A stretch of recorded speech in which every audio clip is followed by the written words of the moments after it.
The coronavirus, plague, pestilence. What does the Bible say about it? Coronavirus is now sweeping across the globe with the ferocity of a tsunami. We've watched it devastate Wuhan, Italy, Spain. This week, all eyes are on New York, the newest epicenter of the virus. There, doctors are battling desperately against a host of obstacles. From the shortage of personal protective gear for healthcare workers, to the application submitted by city officials to the federal government for a second disaster relief morgue, New York is at the center of an unfolding nightmare. The picture is just as grim farther afield in other parts of the world. For those of us in Australia and New Zealand, though, it seems that the curve is beginning to flatten.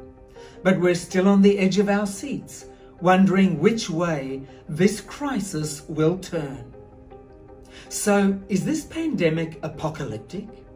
Are we staring down the blade that will slice apart the world and usher in the end as we know it?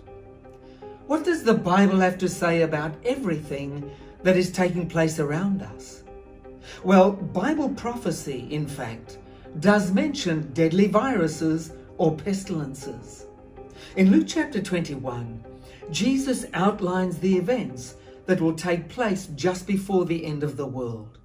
In Luke chapter 21 and verse 11, Jesus says that one of the signs of his coming will be pestilences.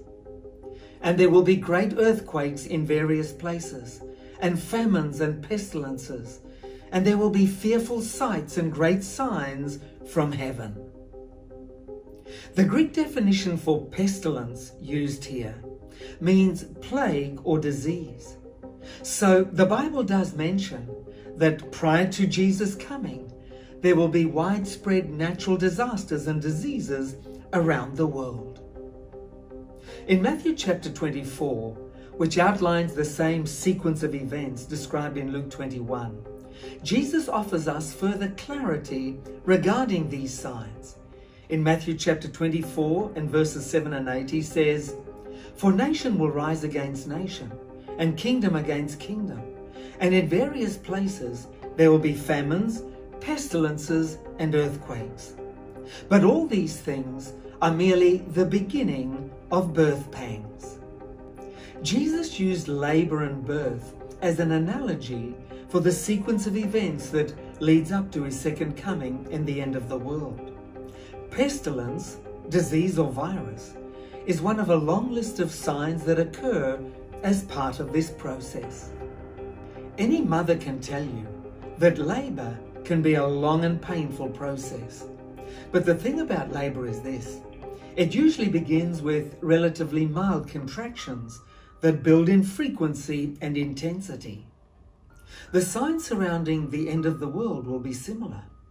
They will be relatively mild and farther apart to begin with. But as the end draws nearer and nearer, they will be more intense and closer together.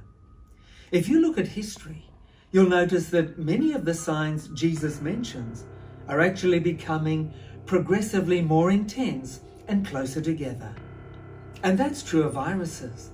In recent times, we've seen Ebola, SARS, MERS, and now COVID-19. The main point of what Jesus is saying in Luke chapter 21 and Matthew 24 is to watch for the prophetic signs to increase in frequency. This increase will signal the soon return of Jesus, which means that while we don't exactly know when Jesus will come, we can be sure that his coming is near. Now, while COVID-19 might not signal the end of the world as we know it, it might be a signal for us to sit up and take notice and to prepare for Jesus' soon coming. But regardless of the severity and intensity of the crisis before us, Jesus tells us not to panic. In John chapter 16 and verse 33, he tells us, "These things I have spoken to you, that in me you may have peace. In the world you will have tribulation, but be of good cheer. I have overcome the world." In John chapter 14 and verse 27, Jesus reminds us not to be troubled or afraid, because he is with us no matter what the situation or circumstances. He says, "Peace I leave with you, my peace I give to you. Not as the world gives do I give to you. Let not your heart be troubled, neither let it be afraid." And again, in Hebrews chapter 13 and verse 5, he says this, "I will never leave you nor forsake you." Regardless what is happening around us, you can be sure that you can find refuge and comfort in Jesus. Don't be afraid. Reach out and take hold of Jesus' hand, and he's there for you. Building on the analogy Jesus used about labor and birth, it's important to realize that as a mother's contractions get more painful and frequent, the most important thing for her to do is to keep calm. Keep calm and focus on what lies at the end of the painful and difficult ordeal she is going through. The joy of seeing her baby face to face.